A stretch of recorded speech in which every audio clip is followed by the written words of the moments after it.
I'm Marty Stouffer, and this is Yosemite National Park, in the heart of California's mighty Sierras.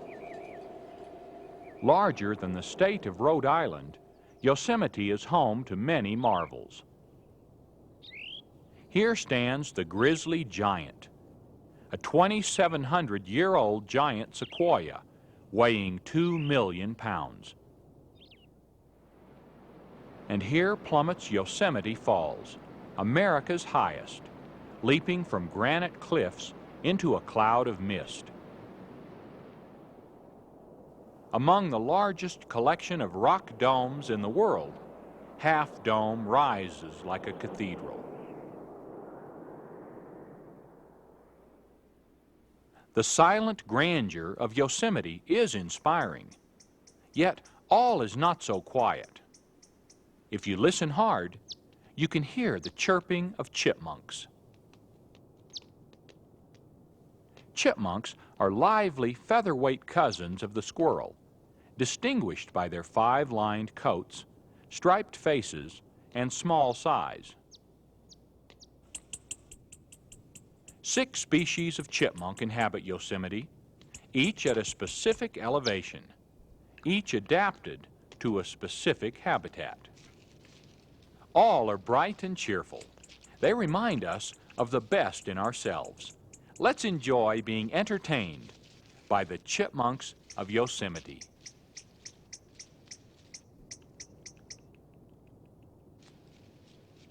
Our story begins in winter, when heavy snow blankets the high Sierras. Yosemite, located near the center of this massive mountain range, stretches from 2,000 feet up to 13,000 feet in elevation and catches its fair share of white precipitation. Some creatures remain active during the long, deep Sierra winter. The ermine's luxurious coat turns white, giving it the advantage of camouflage as it stalks its prey. But other animals become as dormant during the cold period as the earth itself.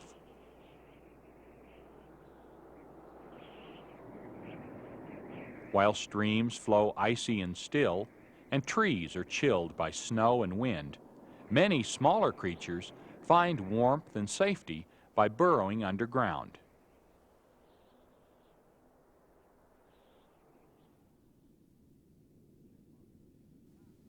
Chipmunks dig elaborate burrows up to 30 feet in length, and each chipmunk lives alone. At lower elevations, they sleep lightly, waking occasionally to feed on stored food. At higher, colder altitudes, their metabolism slows down even more, and they enter a state of true hibernation. This lasts from 2 to 5 months, until warmer temperatures waken the earth.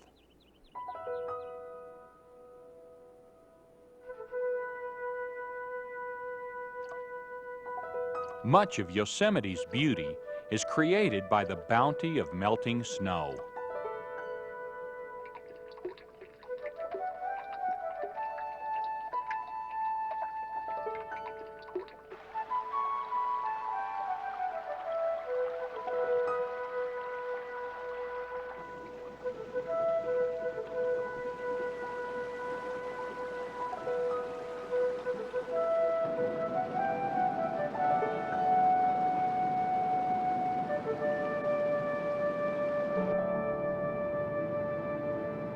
Yosemite Falls, highest in North America and second highest in the world, drops nearly half a mile.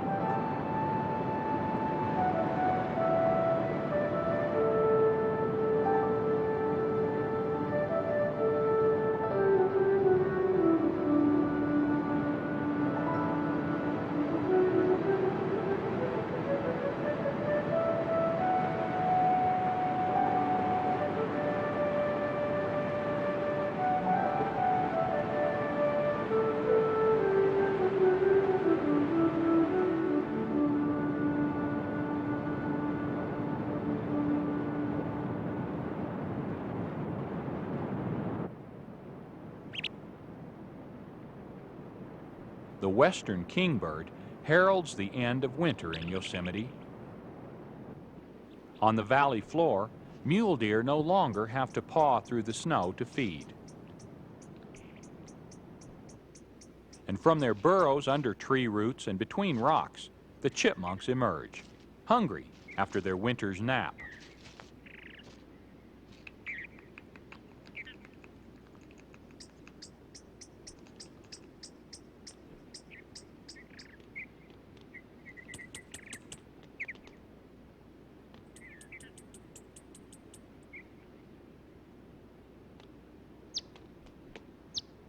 Chipmunks are normally independent and solitary.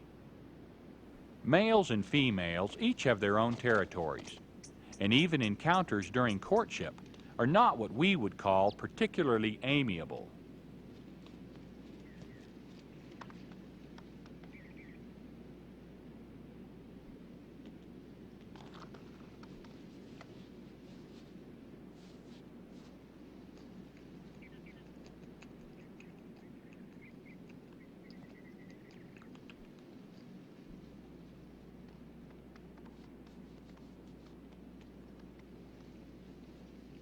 The scent of a female in estrus may attract several males to her territory.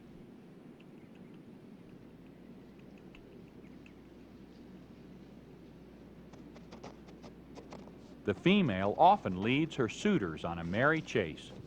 Sometimes these chases go on for hours, with the female using ingenious and amusing tactics to mislead her pursuers.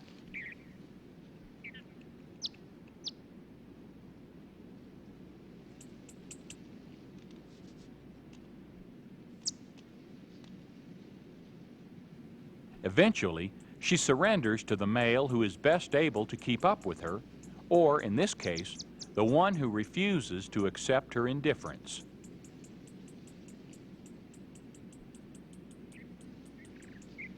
At lower elevations, where the climate is milder, chipmunks usually mate twice a year, in late winter and again in early summer, raising 2 litters before fall. At higher elevations, they mate only once.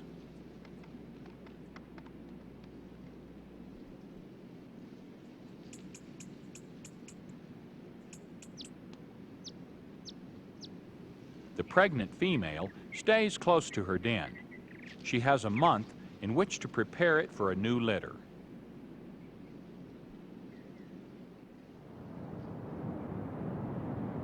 By May, the barren colors of winter begin to soften into the lush greens of spring.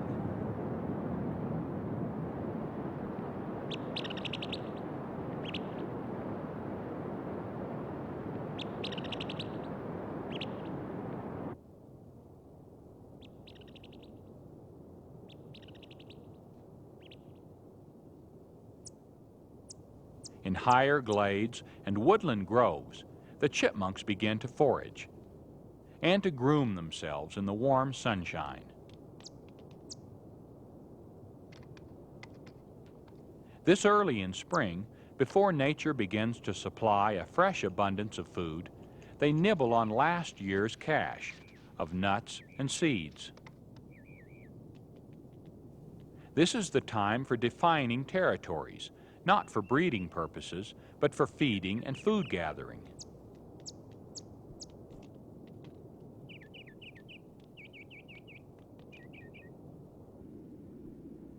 After a 31-day gestation period, the female gives birth to a litter of 4 babies, blind, naked, and completely helpless. She returns to the nest frequently to nurse and care for her offspring.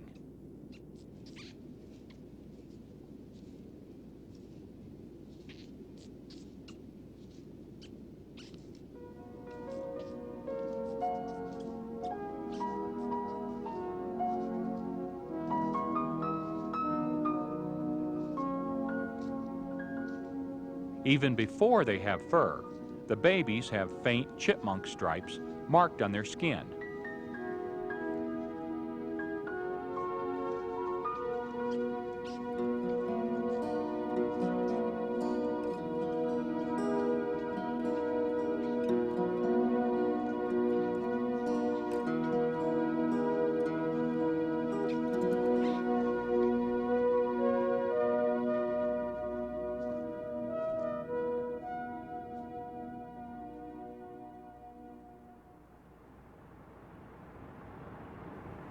Yosemite is one of the most popular of our 48 national parks.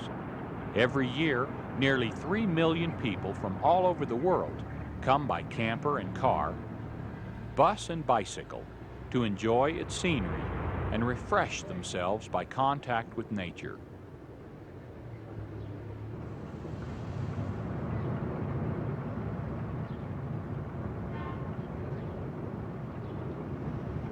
Here you are. Have a nice day.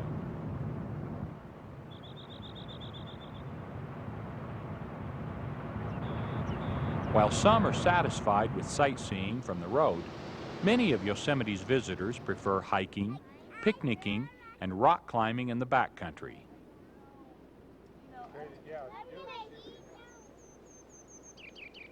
Here, wildflowers abound in the open meadows.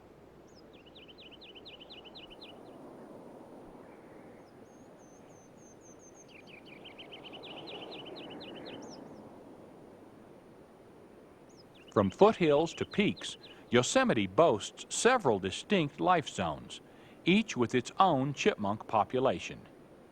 At the lowest level, beginning around 2,000 feet, lives the Merriams.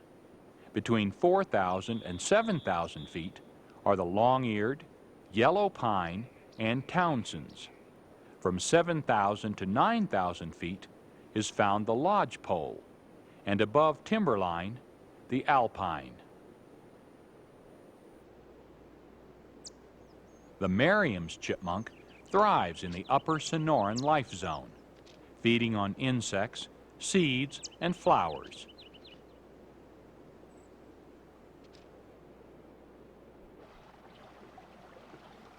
Higher up, where wetter conditions prevail, the transition zone can support more than one species of chipmunk. Although it also occurs at lower elevations, the adaptable long-eared is at home up to 6,000 feet. Yellow pine and Townsend's chipmunks are also found in the red fir forest along this stream. The forested Canadian zone provides prime habitat for the largest of all North American chipmunks, the Townsends. The Hudsonian zone features extensive forests of lodgepole pine, home for the lodgepole chipmunk.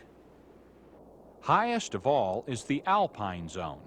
Here, wherever there's enough vegetation to provide food, is found the alpine chipmunk, the smallest of Yosemite's flickertails.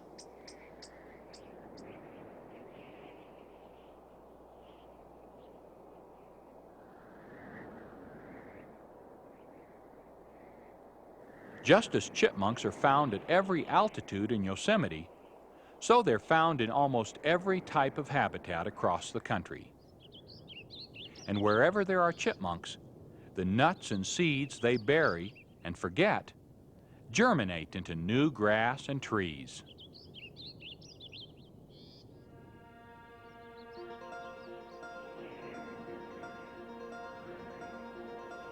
Naturalist John Muir once said of Yosemite, "God himself always seems to be doing his best here."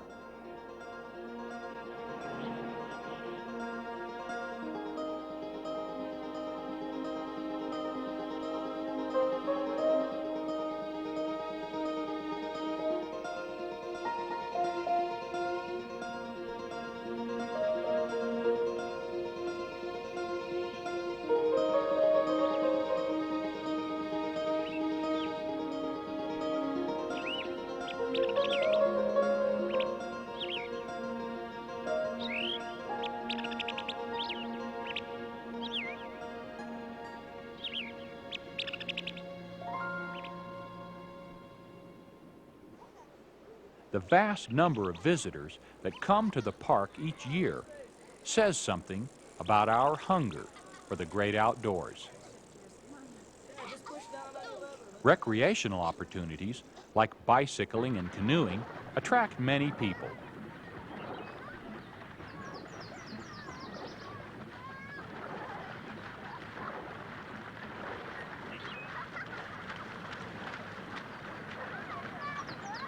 But people don't come to Yosemite only for recreation.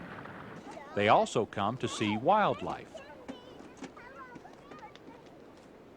Some creatures, like the yellow-bellied marmot, have been fed so often they've learned to beg and seem almost tame.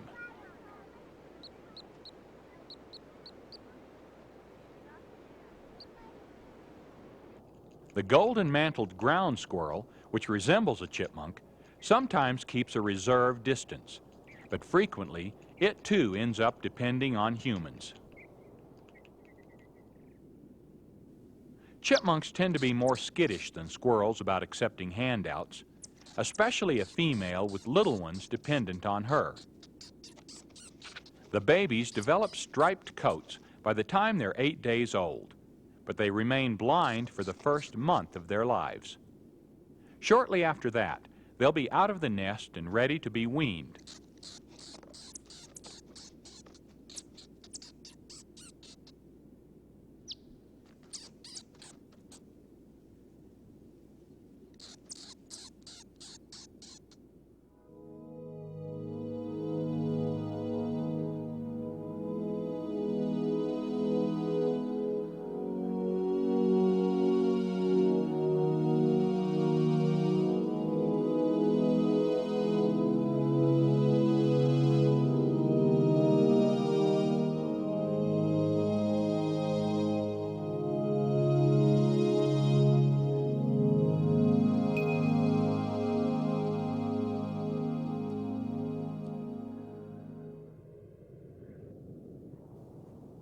The young chipmunks will discover many things that were unknown to their ancestors a century ago. For one thing, 100 years ago, there were few people on family outings. Well, this ought to be enough wood. Gee, Dad, that's a lot of wood. Yeah. Boy, you kids have really eaten a lot. I wish I would have packed more today. Yeah, but we're having fun. This food is really good. Yeah, thanks. As the mother chipmunk forages outside the den, her constant chipping encourages her offspring to follow her into the bright new world. But the little ones are reluctant to leave their comfortable nest and face the unknown.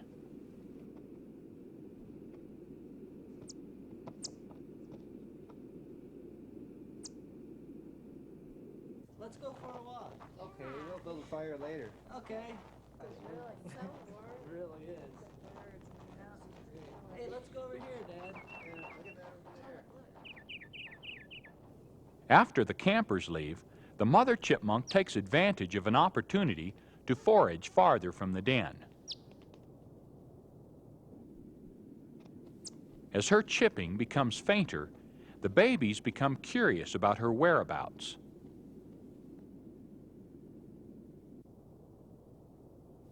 The boldest leaves the nest first.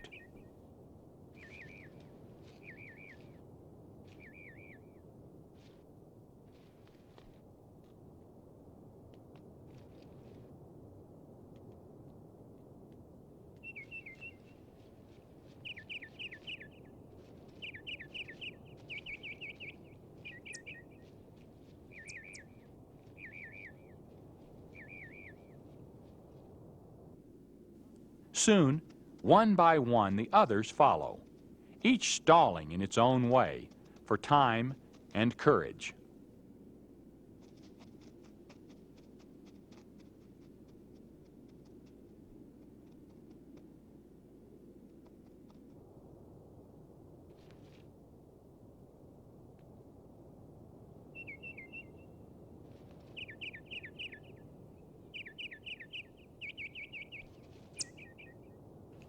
Once out of the den, the babies lose no time exploring and are soon quite at home.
To a young chipmunk, the man-made world is indistinguishable from the natural one.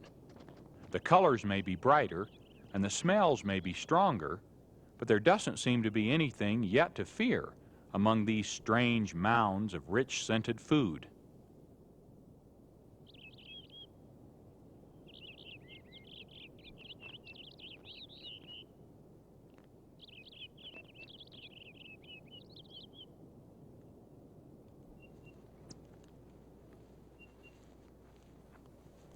Luckily, there is nothing to be afraid of.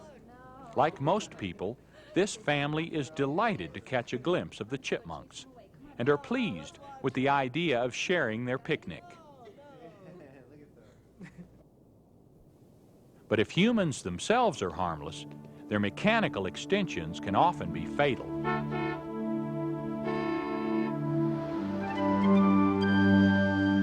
And there are many other hazards.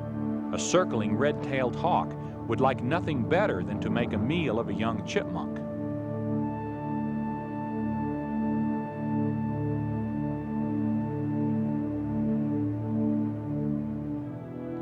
Chipmunks are called flicker tails for good reason, but the same tail that can be used to signal danger can also attract it.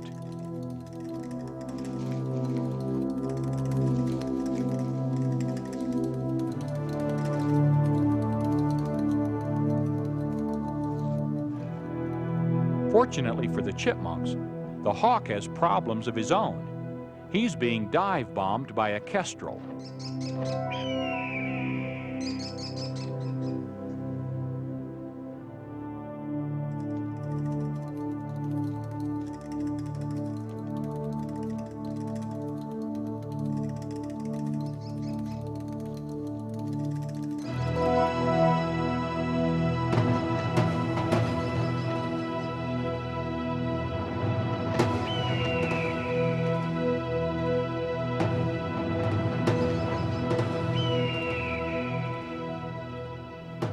The kestrel's persistence pays off as it finally succeeds in driving the hawk away.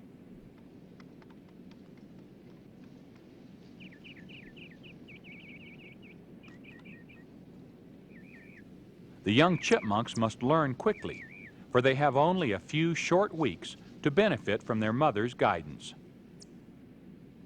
As summer's bounty ripens, they will not only stuff their stomachs with berries, fruit, insects, snails, and seeds, they'll learn what to tuck into their wide cheek pouches and stash away for leaner times.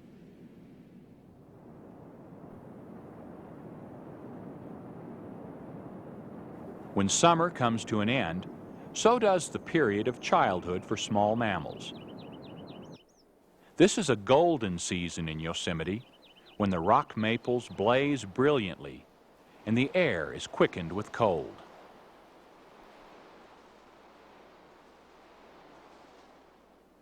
This is the season of fat chipmunks, when these supreme hoarders store nuts, seeds, and other non-perishable bits of food. These mini stockpiles anticipate the coming cold, which will once again drive them into their warm underground nests for the winter.